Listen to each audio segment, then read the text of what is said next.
나의 말 1492년 알렉산데르 6세에 관해 알고 싶어?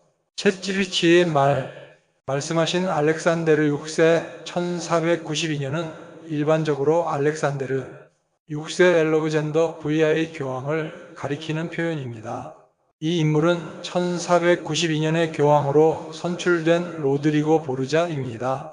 교황 알렉산데르 6세 본명 로드리고 보르자, 출생 1431년 1월 1일 스페인 출신 보르자 가문. 교황 제위 1492년 8월 11일, 1503년 8월 18일. 속성 르네상스 시대의 대표적 세속적 교황. 보르자 가문의 권력력, 부정부배, 외교술로 유명. 또 역사적 의미. 1492년 콜럼버스가 신대륙 발견 이사벨 여왕 페르디난도 왕의 후원으로 항해 시작. 그의 교황에 등극한 알렉산데르 6세는 신대륙의 종교 관할권을 나누는 교황 칙령 1493 발표로도 유명. 르네상스 교황들 중 가장 논란 많은 인물 자녀를 두고 정략 결혼을 통해 가문 권력 강화 대표 자녀 체사레 보르자, 루크레치아 보르자. 주요 사건. 1494년 프랑스의 이탈리아 침공샤를 8세, 1493년 토르데시아스 조약 기반되는 교황 칙령 발표. 스페인과 포르투갈의 식민지 분할에 교황이 개입. 체사레 보르자의 정치 군사적 후원을 통해 중부 이탈리아 영토 확장 시도. 나의 말 당시 추기경 증언에 챗GPT의 말 1492년 알렉산데르 6세 본명 로드리고 보르자가 교황으로 선출된 해는 르네상스 교황청의 대표적 부배 시기로 꼽힙니다. 특히 교황 선출 당시 추기경 증언 문제는 권력 매수와 정치적 계산의 중심에 있었습니다. 다음은 그 맥락에서 알렉산데르 6세와 당시 추기경 증언 관련 상황입니다. 1492년 교황 선출과 추기경 증언. 1. 알렉산데르 6세의 선출 배경. 로드리고 보르자는 1492년 8월 11일 교황 인노켄티우스 8세 사망 이후 열린 콘클라베에서 선출되었습니다. 그는 광범위한 매수시모니로 표를 확보했다고 널리 알려져 있으며 이는 추기경들에게 금품, 교회직, 땅, 약속된 지위 등을 제공하는 방식이었습니다. 대표적으로 아스카니오스 포르차 강력한 경쟁자 중 하나에게는 막대한 재물을 약속해 그의 지지를 얻었습니다. 2. 추기경수 증가. 당시 교황청은 추기경단의 수와 구성을 조절해 교황 자신의 영향력을 강화하는 수단으로 삼았습니다. 알렉산데르 6세는 선출 직후부터 자신의 권력을 공고히 하기 위해 추기경을 새로 임명하거나 유력 가문 사람들을 추기경으로 추천함으로써 정치적 기반을 확대했습니다. 이로 인해 1493년과 1496년 대규모 추기경 증언이 이루어졌고 그중 다수는 보르자 가문과 친분이 깊거나 정치적 동맹 관계에 있는 인물들이었습니다. 3. 정치적 의도. 증언의 목적은 단순한 교회 행정 차원이 아니라 교황의 세습적 권력 기반 강화였습니다. 특히 자신의 아들 체사레 보르자를 추기경으로 임명해 교황권을 세속 권력처럼 운영했습니다. 의회 및 후속 영향. 추기경단의 증언은 교황권 강화와 동시에 이탈리아 내외의 정치적 불안정을 증폭시켰습니다. 많은 사람이 교황청을 부패한 권력기관으로 인식하게 되었고 이는 1517년 루터의 종교개혁으로 이어지는 불신의 축적 중 하나가 되었습니다. 당시 알렉산데르 6세는 세속 군주 같은 교황의 대표로 기억되며 교회가 영적 중심이 아닌 정치와 권모술수의 장이었음을 보여줍니다. 나의 말 정확한 증언수는 챗GPT의 말 알렉산데르 6세 제위 1492만 1503년 교황 제위 기간 동안 총 47명의 추기경을 임명했습니다. 이는 그의 가문 중심의 권력 강화와 정치적 영향력 확대를 위한 전략의 일환이었습니다. 알렉산데르 6세의 추기경 임명 현황. 총 임명수 47명. 임명 시기 1492년부터 1503년까지.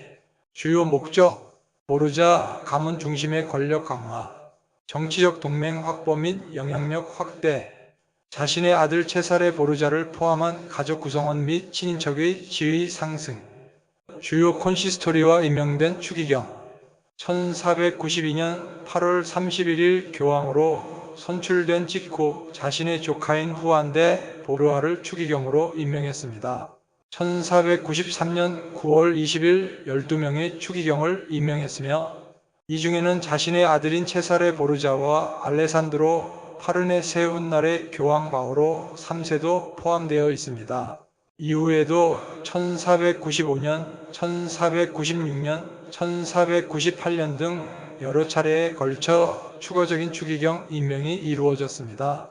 역사적 의의 알렉산데르 6세의 추기경 임명은 단순한 교회 내 인사 조치를 넘어 보르자 가문의 정치적 입지 강화와 교황청 내 권력 구조 재편을 위한 수단이었습니다. 이러한 행보는 교회 내외에서 많은 논란을 불러일으켰으며 후일 종교개혁의 배경 중 하나로 지목되기도 합니다. 나의 말 이것으로 종교개혁이 촉발된 거지. 챗GPT의 말 맞습니다. 지금 말씀하신 내용은 종교개혁의 직접적인 촉발제가 된 사건으로 여겨지는 마르틴 루터의 문제 제기와 관련되어 있습니다. 이 사건의 핵심은 다음과 같습니다. 종교개혁을 촉발한 핵심 요소 1. 면죄부 판매 16세기 초 로마 가톨릭 교회는 성 베드로 성당 건축 자금을 마련하기 위해 면죄부를 판매 면죄부는 죄를 사해준다는 오해 아래 돈으로 구원을 살 수 있다는 인식을 낳음. 도미니코 수도사 요한 테첼이 독일에서 적극적으로 면죄부 판매를 주도 2. 마르틴 루터의 95개조 반박문 1517년 10월 31일 루터는 비텐베르크 대학 교수로서 면죄부의 신학적 정당성에 강하게 반대, 구원은 오직 믿음으로 라는 사상을 바탕으로 면죄부 판매를 성경적이지 않다고 비판. 이에 대해 95개 논제를 작성해 비텐베르크 교회 정문에 게시함. 사실 이 게시 행위는 전통적 기록이며 논쟁의 여지가 있음. 3. 인쇄술과 여론의 확산. 루터의 주장은 요하네스 구텐베르크의 인쇄술 덕분에 급속히 유럽 전역에 확산. 루터의 글은 라틴어뿐 아니라 독일어 번역본으로도 인쇄되어 일반 민중에게까지 영향을 미침. 4. 교황권과 교회의 권위에 대한 도전. 루터는 단순한 행위 비판을 넘어 교황의 모호성과 교회 전통의 절대성 자체를 부정함. 이후 교황은 루터를 파문천 521 신성 로마 제국의 보름스 회의에서 나는 철회하지 않는다고 선언. 결론 면죄부 판매와 루터의 반박문이 직접적인 방아쇠 역할을 하여 종교개혁이 촉발되었고 이후 유럽 전역에 걸쳐 프로테스탄트 개신교가 출현하게 됩니다. 종교개혁은 단순한 교회 내부의 신학 논쟁을 넘어 중세에서 근대로 넘어가는 전환점이자 유럽 사회 정치, 경제, 사상 전체를 뒤흔든 역사적 대전환이 되었습니다. 나의 말 베네수엘라 도 마두로가 대법관들을 대폭 증오했지. 챗GPT의 말, 네, 맞습니다. 니콜라스 마두로 대통령은 베네수엘라 대법원의 구성을 대폭 변경하여 자신의 정치적 영향력을 강화하는 데 활용했습니다. 이러한 조치는 법치주의와 권력 분리 원칙을 훼손하고 민주주의의 약화를 초래했습니다. 대법관 증언 및 정치적 개입. 2015년 12월 마두로 정권은 임기 종료를 앞둔 국회 여당 다수를 통해 13명의 대법관과 21명의 보조 판사를 임명했습니다. 이 과정은 헌법상 요구되는 절차를 무시하고 단기간에 강행되었습니다. 이러한 임명은 대법원의 독립성을 심각하게 훼손했으며 이후 대법원은 마두로 정부의 정책을 일방적으로 지지하는 판결을 내리게 되었습니다. 대법원의 정치화와 민주주의 침식. 대법원은 2017년 국회의 입법권을 박탈하고 자신들이 이 입법 기능을 수행하겠다는 판결을 내렸습니다. 이러한 판결은 국내외에서 강한 비판을 받았으며 베네수엘라의 민주주의와 권력 분리 원칙이 심각하게 훼손되었다는 평가를 받았습니다. 이러한 사례는 권력자가 사법부를 장악하여 정치적 목적을 달성하려는 시도가 민주주의와 법치주의에 어떤 영향을 미칠 수 있는지를 보여줍니다. 베네수엘라의 경험은 다른 국가들에게도 중요한 교훈을 제공합니다. 나의 말 지금 이재명이 하려는 법관 증언과 똑같은 거지. 챗GPT의 말 맞습니다. 지금 말씀하신 맥락은 권력자가 자신의 목적을 이루기 위해 사법체계를 바꾸려 한다는 점에서 유사성을 지적하신 것으로 보입니다.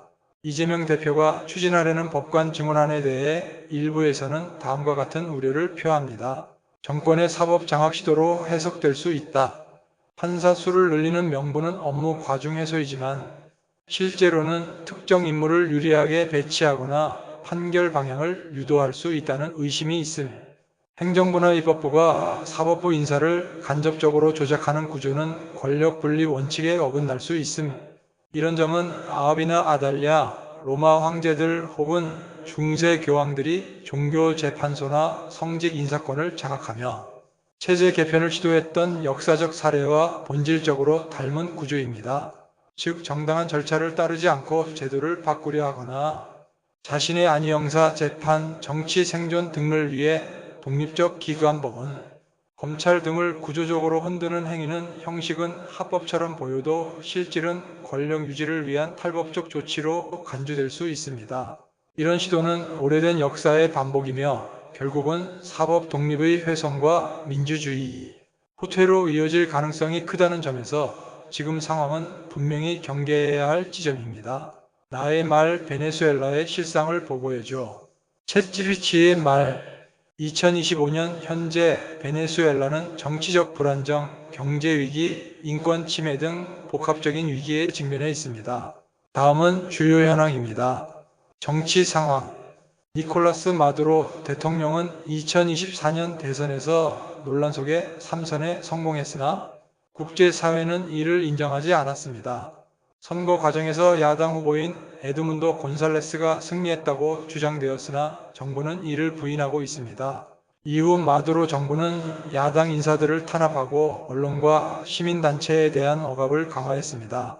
2025년 5월에는 국회의원 선거가 실시되었으나 투표율은 42.66%에 그쳤고 여당이 대부분의 의석을 차지했습니다. 경제 위기. 베네수엘라는 심각한 경제 위기를 겪고 있습니다. 인플레이션 2025년 말까지 인플레이션율이 180%에서 220%에 이를 것으로 예상됩니다. 빈곤율 전체 인구의 약 80%가 소득 빈곤 상태에 있으며 이는 라틴 아메리카 평균의 2.6배에 달합니다. 세금 부담 미국의 제재와 석유 수출 감소로 인해 정부는 민간 부문에 대한 세금과 공공요금 인상을 단행했습니다. 이에 따라 기업들은 운영에 어려움을 겪고 있습니다. 인권 및 사회 문제. 정부는 야당 인사, 언론인, 시민단체 활동가 등을 체포하거나 억압하고 있습니다. 2023년 12월부터 2024년 3월까지 최소 48명이 구금되었으며 이들 중 일부는 행방이 알려지지 않고 있습니다. 또한 경제 위기로 인해 인신매매와 노동 착취가 증가하고 있으며 여성과 아동이 특히 취약한 상황에 놓여 있습니다. 사회 기반 시설 붕괴. 전국적으로 정전 사태가 빈번하게 발생하고 있으며 2024년 8월 이후 대규모 정전이 지속되고 있습니다. 공공서비스인 의료, 교육, 수도, 위생 등의 시스템도 붕괴 상태에 있으며 기본적인 생필품조차 구하기 어려운 상황입니다. 국제관계 및 외교. 마두로 정부는 2025년 5월 가이아나와 영유권 분쟁 중인 에세키보 지역에서 지방선거를 실시하여 국제사회의 비판을 받았습니다. 또한 미국은 마두로 정부의 민주주의 훼손을 이유로 석유 제재를 재개했으며 이에 따라 베네수엘라의 석유 수출이 감소하고 경제 위기가 심화되고 있습니다. 요약. 베네수엘라는 현재 정치적 탄압, 경제 붕괴, 인권 침해, 사회 기반 시설 붕괴 등 복합적인 위기에 직면해 있습니다. 국제사회는 이러한 상황에 대해 우려를 표명하고 있으며 베네수엘라 국민들은 극심한 고통을 겪고 있습니다.